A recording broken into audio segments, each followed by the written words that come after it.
Hello friends, இன்றைக்கி நம்ம குழந்தைங்களுக்கு ரொம்ப பிடிச்ச எக் பிரியாணி எப்படி செய்கிறது பார்க்கலாம் வாங்க.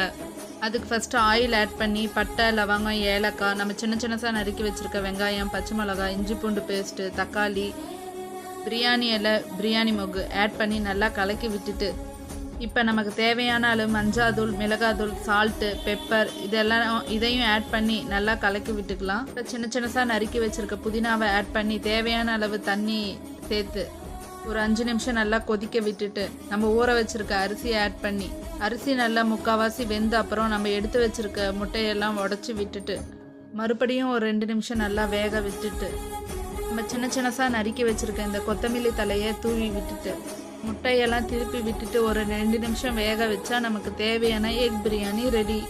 இந்த மாதிரி டிஃப்ரெண்ட்டாக செஞ்சு கொடுத்தா நம்ம குழந்தைங்க நல்லா விரும்பி சாப்பிடுவாங்க. ஓகே ஃப்ரெண்ட்ஸ், இந்த வீடியோ உங்களுக்கு பிடிச்சிருந்தா அப்படியே ஒரு லைக் கொடுத்துருங்க. நெக்ஸ்ட் வீடியோவில்